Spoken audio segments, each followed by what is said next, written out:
President Biden is rolling out requirements for up to 100 million Americans to get vaccinated for COVID-19 or get tested weekly. His plan, announced today, is a bid to stem the surging Delta variant. It affects private employers with more than 100 workers, and it mandates that federal employees and contractors get shots with no testing option. The president had sharp words for the unvaccinated. We've made vaccinations free, safe, and convenient. The vaccine has FDA approval. Over 200 million Americans have gotten at least one shot. We've been patient, but our patience is wearing thin, and your refusal has cost all of us. So please do the right thing. We'll talk with the president's top infectious disease advisor, Dr. Anthony Fauci, later in the program. Separately today, the Los Angeles School Board considered a vaccine mandate for students 12 and older who return to classrooms. It is one of the most aggressive measures yet in a major school district. Republicans in the U.S. House of Representatives are asking the Supreme Court to end proxy voting in Congress during the pandemic. Minority Leader Kevin McCarthy said today that it's not right that lawmakers stay home and get paid while other Americans have returned to offices. Democrats say that proxy voting limits the spread of COVID. In Afghanistan, the Taliban today allowed the first large-scale departure since last month's mass evacuations. An estimated 200 non-Afghans flew to Qatar from Kabul, including an undetermined number of American citizens. U.S. officials said they expect another flight tomorrow. We'll look at this after the news summary.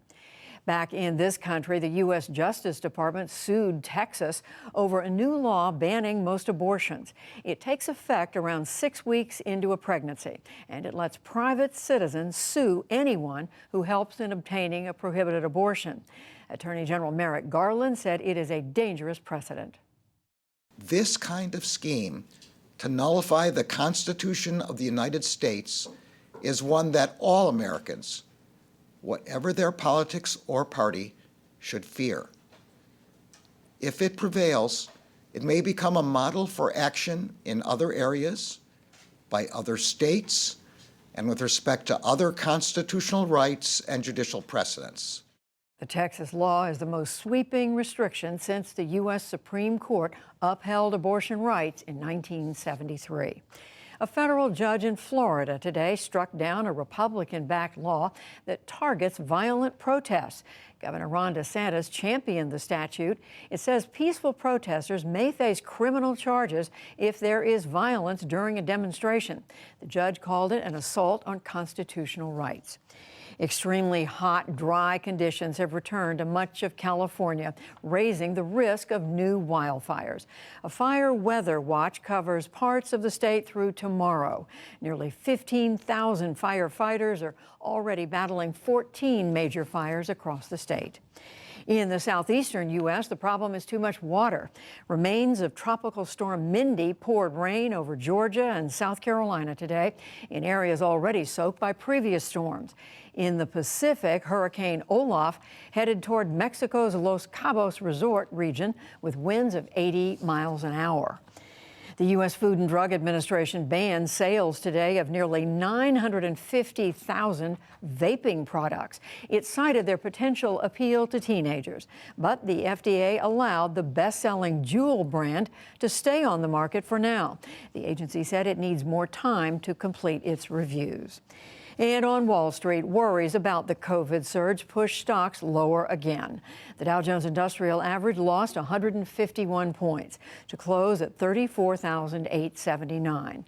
The Nasdaq fell 38 points. The S&P 500 slipped 20. Still to come on the NewsHour, many Louisianians still struggle without power and water in the wake of Hurricane Ida. The president withdraws his nominee to lead the ATF. We talk with Dr. Anthony Fauci about the latest surge of COVID hospitalizations, plus much more.